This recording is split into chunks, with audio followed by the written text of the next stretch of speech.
मैं तो दिल्ली में रहता हूँ और रेडियो फीजी बहुत रेडियो फीजी रोज सुनता हूँ. रेडियो फीजी 2 देश की धड़कन. In the news tonight, COVID-19 could lead to increased expenses. Tourism stakeholders plan for virus fightback. And rogue drivers to pay more insurance. From the studios of FBC Suva, Jackie Spate. There are now fears that Fijians will soon have to start forking out extra to pay for goods and services as the impact of COVID-19 continues to rattle the world. Local businesses say they have started feeling the pinch of the outbreak because of the disruption to China's supply chain and manufacturing network. Economists are warning the virus outbreak has come at the worst time possible. Kritika Kumar reports. As the world struggles to contain the COVID-19 virus, our economy has not been spared. Starting last year, beginning of this year, we were in the global economic downturn. That's the major impact is going to have. And as the factories in China have shut down, traders will now have to resort to new markets. This comes with added cost and should put more price pressure on low-income earners. If you put price pressure on them, they'll have to fork out their savings. And they're already less there, they probably have nothing left. Dr. Rohit Kishore says that the threats to the global outlook has increased. I think we are really going down together with the world's economy. I mean, America and other places are peaking. The Suva Retailers Association says Fiji is not immune to the effects of global market performance. We are a globalized economy right now, so whatever happens overseas will have a direct impact on basically all businesses, individuals and everybody. The association says there needs to be a national summit for businesses and stakeholders in the country. The association president says the most important thing is to contain the virus, which will bring more confidence in the consumers and the business community. Kritika Kumar, FBC News. Major players in the tourism industry are already looking at how to cushion the blow from the expected drop in visitor arrivals due to coronavirus. With cases now being confirmed in Europe and the travel restriction extended to Italy, Iran and 2 cities in South Korea, some operators are already seeing a change in tourist arrivals. Felipe Naikaso reports. Tourism operators want to keep arrival numbers steady without increasing the risk of people with COVID-19 entering Fiji. Making submissions to the Ministry of Tourism to see how best we could continue to lure the tourists coming in from our traditional partners like Australia, New Zealand, Europe and US. Dr. Raju says they are yet to gauge the effect the virus outbreak is having on the Nadi businesses. It's a bit early to predict how it's going to affect us. Tourism and the tourist industry is our biggest foreign exchange earner. So we have to be finding solutions. I'm sure we can. It's not difficult. While others are on high alert, the yachting industry says everything is sailing smoothly at the moment. Port Denarau Chief Executive Cynthia Rash says there are no major cancellation of bookings. We saw our first super yacht come in January. Yesterday we had another arrival of a super yacht into Fiji. They were supposed to come in, turn around and leave for the next destination to the Philippines. They are now staying for the next month. So it's yet to be seen what happens. Fiji's tourism season is between June and August, and according to statistics last year, it indicated that majority of tourists were from Australia, New Zealand and North America. But for now, tourist operators can just be hopeful that the coronavirus eases within the next few months so that it does not hurt their earnings. Felipe Naikaso, FBC News. Drivers with bad records will be paying high insurance premiums in the next few months. The Land Transport Authority has made a deal with some insurance companies to view vehicle and driver history before assessing the risk and appropriate premiums.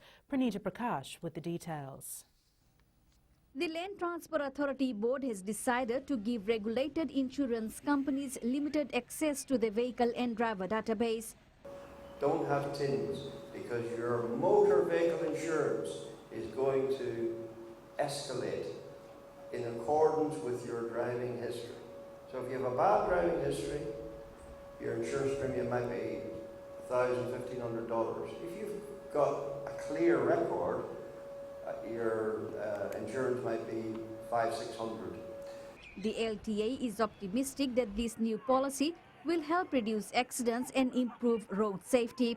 We will see less driving infringements. Hopefully, Fijian drivers will take the message on board and will stop this careless driving and this negligent driving that we see on our roads from time to time. The Fiji Rental Car Association hopes they can have similar access to LTA records. What we have suggested is if that access could also be given to us. So from the outset, who are we engaging with gets cleared before we actually sign the agreement with them. A number of drivers with exceptionally high number of bookings are the target of this new policy in the hopes that they will change their behavior. However, the new measure will apply to all vehicle owners applying for insurance and not just irresponsible drivers. Pranita Prakash, FBC News. 3 juveniles who are alleged to have beaten a student at a school in Tailevu have been granted bail. 2 of the accused are aged 17, while the third is a 16-year-old. They all have been charged with 1 count each of assault causing actual bodily harm. The former school students were represented by the legal aid. The case has been adjourned to April 24th and will be called at the Nausori Magistrates Court.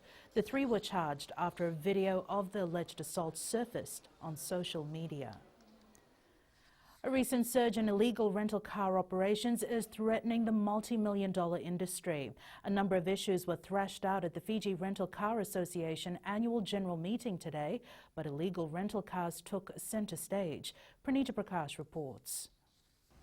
2019 was a difficult year for Fiji Rental Car Association with consistent threats from illegal operations. You'll see a lot of ads coming on Facebook where these people are putting up private rental, $70, no bond.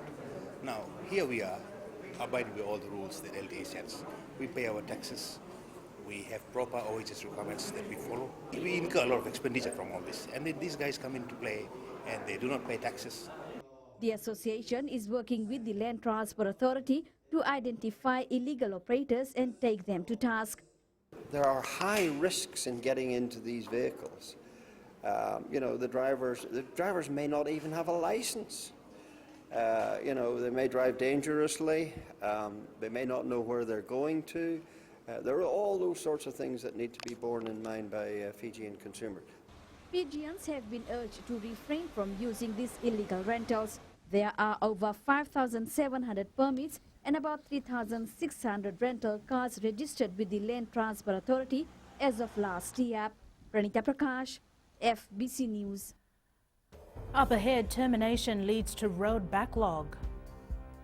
And bullying in Suva schools at an all-time high. Details after the break.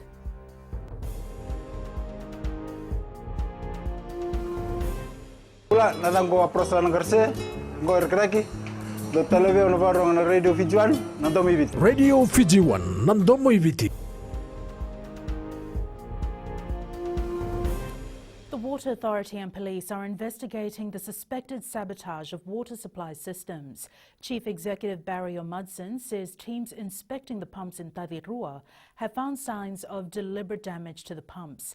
He says other areas around Fiji are also being investigated. O'Mudson says the evidence strongly point to sabotage, adding it is sad that many Fijians had to suffer because of the actions of a few. We do apologise for what's occurring. We have had some quite difficulties since the last 3 weeks, and unfortunately part of that is the operation of our valves, and we're trying to stabilise one system at a time. The authority's report is expected to be handed to police for further action. In the interim, the authority is now implementing tighter security measures to protect its assets.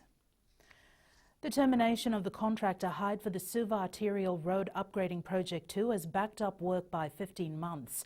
According to the Fiji Roads Authority, they are focused on trying to complete Queen Elizabeth Drive by the end of next year. Lena Rees reports. The FRA says work on Queen Elizabeth Drive will run in conjunction with rehabilitation of Ratasukuna Road. 2 roads run parallel to each other, and we can't close one road and work on the other road at the same time without causing massive congestion. So there are logistical and programming challenges that we have to get over between the two roads. The FRA chief executive also touched on the current progress along Queen Elizabeth Drive. The wooden posts out into the bay, they're forming a temporary shelter for a workspace for the teams. They're going to build a new seawall and shift the bridge about 12-15 metres out into the sea, straighten the road and make it wider. That's ongoing now. Motorists are also happy that work has begun and are hoping there will be no more delays. It's about time work on the roads in Suva are improved from the condition we see now. Personally, I think Amy Street and Ratu Sukuna Road need immediate work. Moving but slowly. The FRA is now in the process of re-tendering for the Suva Arterial Road Upgrading Project 2 to restart construction in the Greater Suva area. Lena Rees, FBC News. The president of the 74th session of the United Nations General Assembly has commended Fiji for its leadership on oceans issues. The president believes Fiji has been doing a wonderful job. The UN is looking forward to further working with Fiji on various aspects, as 2020 is a special year for both countries.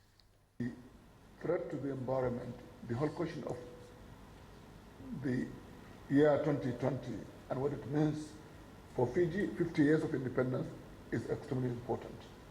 For the United Nations, 75 years is also extremely significant. Fiji is welcoming our 50th year of independence as the United Nations enters its 75th year. So 2020 is a milestone for both of us. It's clear that our cooperation is entering a new era as well, as we've explored a number of new ways that the United Nations can support sustainable development aspirations in Fiji and indeed across the entire Pacific. Schools in Suva recorded over 1,280 cases of bullying in 2019. The National Substance Abuse Advisory Council's report on violence in schools confirms that Suva has the highest rate of bullying compared to the Nausori, the Kandrove and the Western Division. Sainani Boiler with the story. Culture of bullying in boarding schools must stop, says Councillor Selina Kuruleva. Because I'm sure in our own homes we would try and put a stop to it. So what makes them think that they can go into a boarding school and do this to other kids? With over 6,000 cases of bullying recorded in schools, children are being urged to talk about the issue openly. The Fiji Police Force say the topic is part of their community policing package. And these are some of the issues that are being discussed openly with them, because it is becoming an issue. With the stats that were also released via the ministry, it's something that we need to really address, because to avoid situations such as what transpired in that video that is now in circulation, or that was in circulation. 40 school heads from around Suva today took part in a Train the Trainers workshop, which aimed at upskilling their knowledge to identify disciplinary issues and social problems faced by students. Some of the issues occurring in schools include bullying, assault and sexual crimes involving students. Sainiani Mboila, FBC News. Fiji needs more health specialists who can properly identify children born with disabilities and diagnose them accordingly. The Spinal Injury Association says people with severe disabilities, especially children, will require more medical attention than others as they're constantly adjusting to their conditions. Kelly Vavala reports. A lot still needs to be done to ensure people living with disabilities have the support they need starting from a young age. There's a high gap in terms of support systems and specialists, especially when it comes to children. The diagnosis that's needed for children, for those with autism, the other forms of disability. For those with cerebral palsy, the thing is that some of them will need specialists in terms of how can they better do feeding.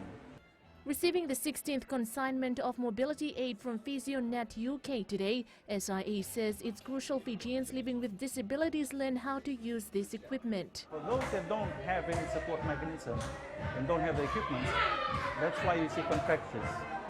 If we can't put them on a wheelchair, by the time they hit 6, 7 years old, if they've never been on a wheelchair, so then it becomes tougher. The impact of this assistance, it goes right to the islands and all the corners of Fiji. 13.7% of our population is living with at least one functioning challenge. Many people with disabilities depend on assistive devices to enable them to carry out their daily activities and participate more actively and productively in community life. Kelly Vadala, FBC News. With over 4,000 businesses in the Central Division, the Fijian Competition and Consumer Commission is finding it difficult to see if businesses are being compliant. The FCCC has introduced the Voluntary Compliance Framework, where businesses commit to following the laws. Kasabias Limited has become the latest to sign the agreement. The company hopes this will help them improve their service delivery. We want to go with the customers, and FCCC is providing services like they are giving services to how to train our staff to how to manage, give good services to the customer. And it's business time now with Kelly. Thanks, Jackie. Coming up after the break, coffee shop ventures into bigger business. And in growing Fiji, Navosa villagers get much needed food crossing. Stay with us.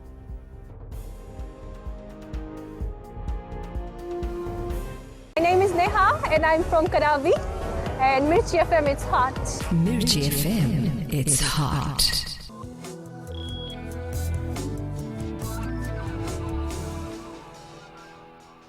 Leading business less than a year after they opened their first shop, Weta Coffee has now opened a second outlet. Owned by the Bentley Fishers, the husband and wife team have made a significant investment in the growing coffee and kava culture to further increase their business portfolio. Maggie Bull reports. Open for business. It's the second branch for Weta Coffee and an investment of more than $1 million. It's a good location,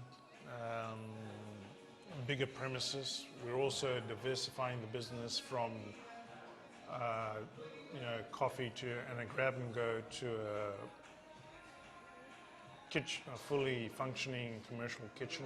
Co-owner Darren Fisher says with 60 new employees, Weta offers a service and cuisine that's become their personal brand. October, we decided to change it from a liquor store to a kava bar, and it sort of complements Moe and I's personalities because she drinks coffee and I don't, and I drink kava and she doesn't.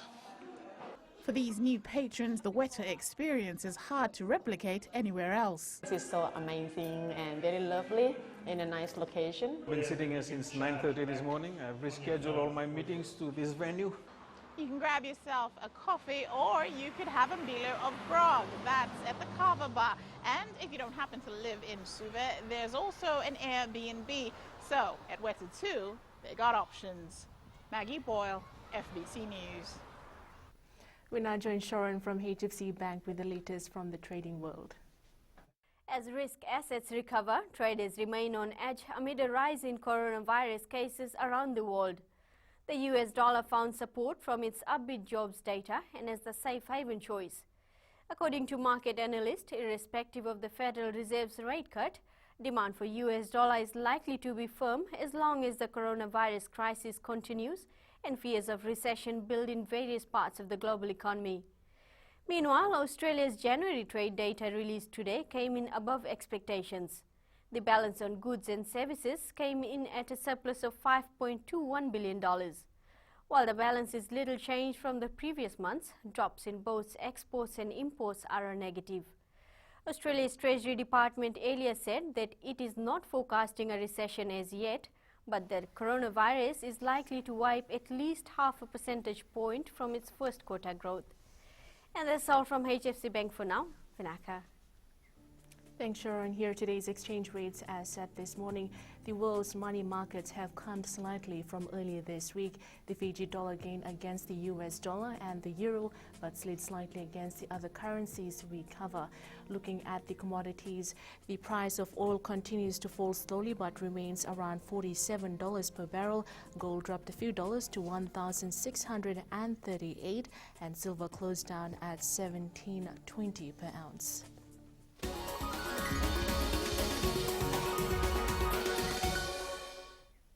In growing Fiji, more than 20 households at Nasaudoko village in Navosa will benefit from a new food bridge.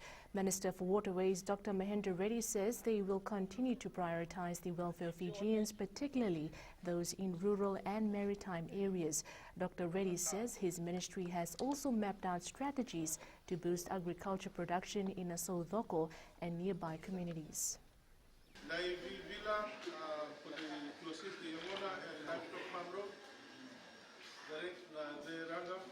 Vegetable and fruits farm room. We will do this with our agriculture team, but we need to use your gravel, eh? So plenty gravel.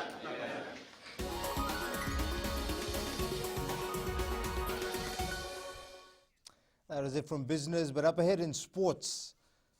Simple message for Fiji Warriors ahead of Pacific Challenge. And archers vie for Olympic qualification. This and more coming up.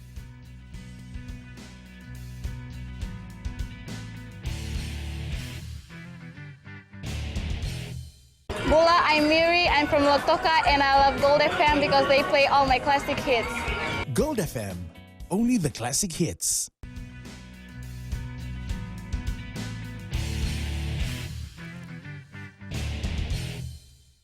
Go out and enjoy yourselves. That's the message from Moswai Shipping Fiji Warriors coach Kele Leawere to his team ahead of the World Rugby Pacific Challenge clash against Samoa A tomorrow. Aquila Dama was at the Warriors captain run this morning and filed this report.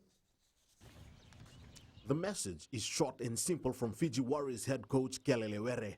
Doesn't matter your age, you go out there and enjoy and play to the best of your ability.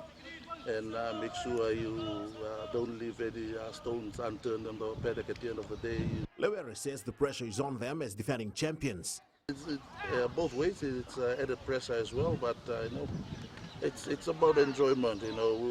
We are a young side. We've picked a young side, but it's important that we look at the future of Fiji rugby. These boys will be wearing that white jersey in a few years to come. Samoa knows what it's like to play the Warriors at home, and they expect nothing less from them tomorrow. We're expecting a pretty big game from the Fijians, as we know from the years before. They always bring a really tough. They've always been a tough opponent for us, so we're expecting something big from them. The Warriors will play Samoa A at 5 p.m. tomorrow at the ANZ Stadium in Suva. Aquila Dama, FBC Sports. Tonga A is wary of the fast-paced rugby. Junior Japan will bring in their first match of the Pacific Challenge tomorrow. The Tongans lost to Junior Japan 39-10 in last year's competition at ANZ Stadium Suva. Karalaini Tavi with this report. Tonga A fullback Kawatangi Fua says the team has been covering all its tracks in terms of ball delivery. This is after Japan proved themselves a worthy opponent by finishing as runners-up in the WRPC from 2016 to 2018. And coming up to this tournament, the boys have been prepared really well. We're doing everything we got. We're hoping in our first match that we give it our all, and we'll do our best. Head coach Philly Sau says majority of his players will be debuting in this tournament. Our local players will be here, so it's a big challenge for the boys. Because I know some of them didn't make this kind of level in this rugby. In the 14 seasons of the WRPC, Tonga has won once, while Junior Japan has yet to win a tournament. The Fijian Warriors, on the other hand, has won 9 tournaments. The other semi-final will see the Fiji Warriors take on Samoa at 5 p.m. at the ANZ Stadium in Suva. Karolini Tavi, FBC Sports.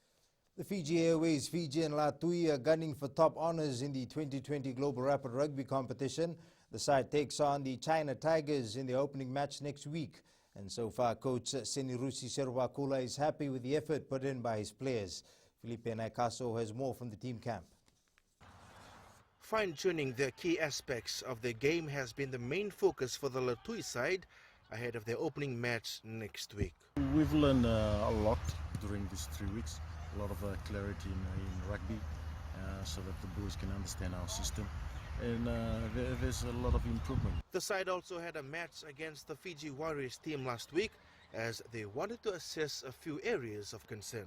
The senior players, senior leaders leading the team, and they've been having their own meetings, and it's a good rugby culture also, and can't wait for the first game and see how we go for the games against the China Tigers. For Nipi halfback Serpepeli Vularika, a starting role in the team is the main aim. Players are getting along really well, especially the new and younger players. Team bonding has been one of our main aim also for this season. The Latui side finished second during the Rapid Rugby competition last year and will open their campaign next Saturday against the China Lions in Suva. Felipe Naikaso, FBC Sports. The good news keeps on coming for secondary schools athletics fans. The Fijian Broadcasting Corporation announcing today that it will air the Nasinu Naitasiri and Nausori Zone live on its FBC Sports channel. Aquila Dama with the details. After the success of the Suva Zone 1 last week, FBC today dropped another bombshell, but this time it's the Triple N Zone. There is a need to do this because majority of our parents, even our students who are boarding in our boarding schools, especially in Lilin Memorial School, Andi Takambau School, majority of their parents come from the islands. They are in the interior of Fiji, and some of the friends, the old scholars, they are living abroad. They would also like to watch the games live. FBC received a lot of positive feedbacks following the Suva Zone 1 live coverage and expects to do even better in the Triple N. Well, it's great for us as a national broadcaster because we're able to bring more local sports to Fijians all over Fiji through the YLSC platform. The FBC Sports channel is available on the YLSC set-top box and also the YLSC app. 16 schools are part of the Triple N Zone, which will be held on the 27th of this month at the ANZ Stadium in Suva.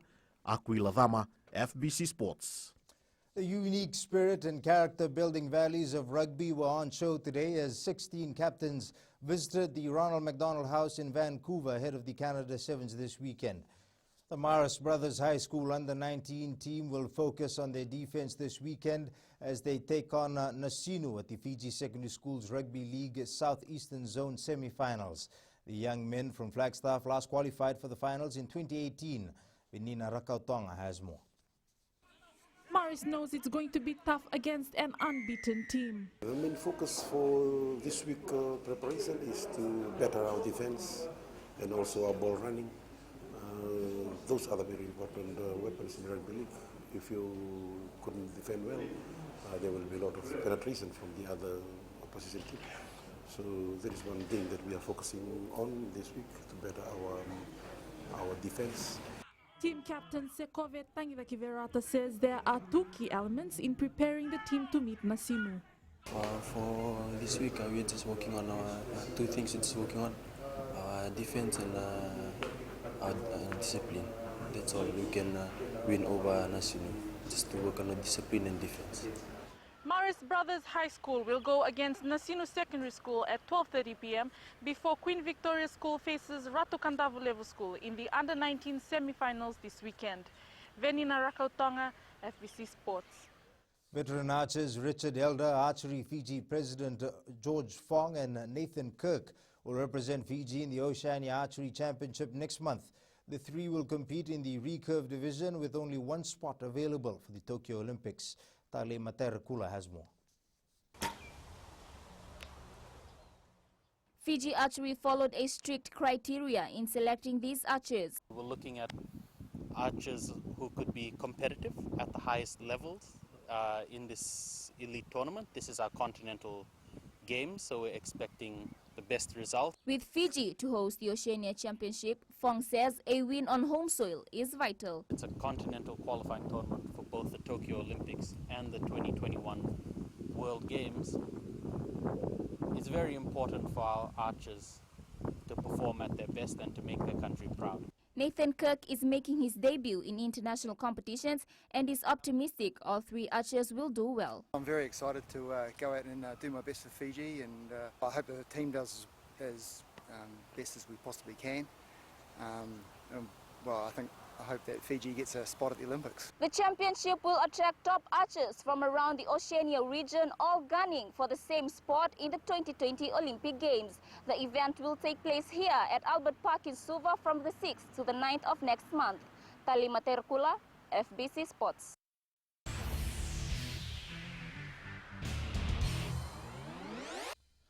Now to our play of the day, and Sebuloni Modenadangi's no-look pass at the LA Sevens is still a hot topic for the World Series commentators, who are still trying to find the right words to describe it. That's it from Sports Tonight. Angie joins you with weather later on, and in new media, a look at the camera features of the Samsung S20 Ultra. That's coming up.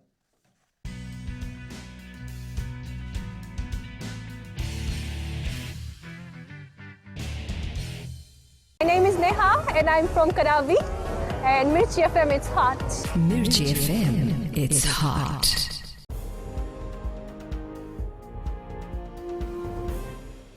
As the big day approaches for the launch of Samsung's new phone, the new Galaxy S20 Ultra is the biggest model in Samsung's new 3-phone lineup.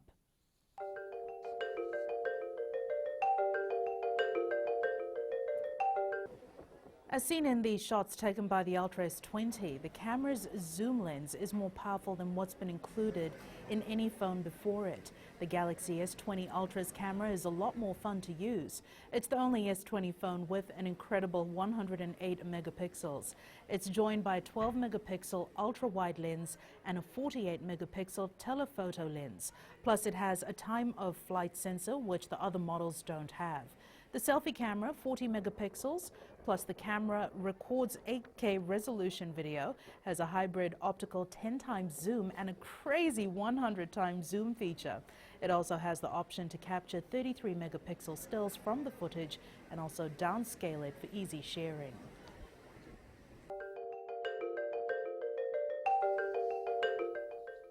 And Angie joins us now with weather.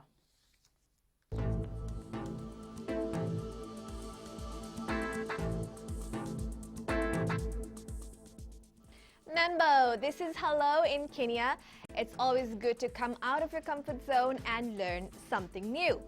Oh, and by the way, welcome to the weather world, where the weather is a bit off guard today. Let's have a real quick look over to the west. Sunshine was really exciting. So many fun stuff to do. Actually, this place, I tell you, will let you run out of ideas. Eastwards from Pak Harbor to Suva, conditions have changed drastically. I mean, one moment there's sunshine and boom, next minute there's gloominess. Well, expect showers tonight.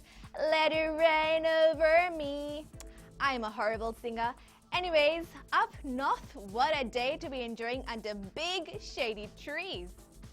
At sea, southeast winds 10 to 15 knots, moderate seas. For the tides, low tide tonight at 9:16 p.m. with high tide at 3:30 a.m. Sunrise is at 6:06. For tomorrow, it's the Great Friday with little showers here and there.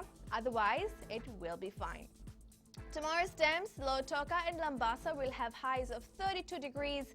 Pretty warm, but great for a Friday.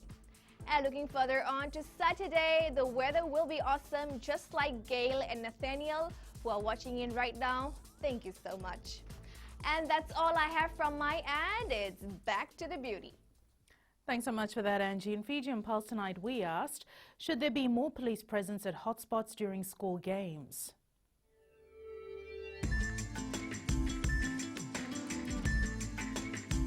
Yes, because you can stop the police for the fight. Yeah, there should be more officers there, so like they can feel safe. Because nowadays there's a lot of fight going on. In light of certain incidents that are happening now, they need to increase their visibility in certain places, particularly at the bus station. Police officers should be seen in public places 24/7.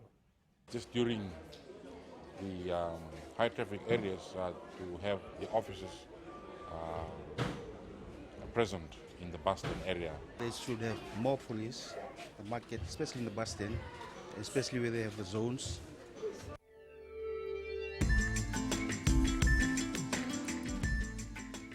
In the the world of the weird and the wonderful, it's not a mirage. There is indeed a medieval castle and a Buddhist temple in the middle of the Moroccan desert. This is where one of the world's largest film studios is based. Recapping the main stories for tonight, COVID-19 could lead to increased expenses. Tourism stakeholders plan for virus fightback and road drivers to pay more insurance. Now for these stories and others, tune in daily to our sister radio station Gold FM. Our poll question, we're asking: should students involved in bullying face criminal charges? Visit our FBC website to answer. And our shot of the day, a bright sunny day in Savo, and the picture was sent in by Jeff Koroy. You can send us newsworthy pictures and videos on email fbcnews@fbc.com.fj, via Facebook page FBC News, our Twitter page at FBC_news, or hashtag FBC News. That was your FBC News for tonight. From the team and I, stay safe. Good night.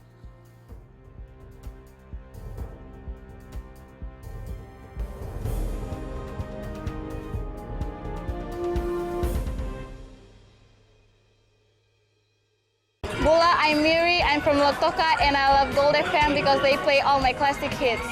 Gold FM, only the classic hits.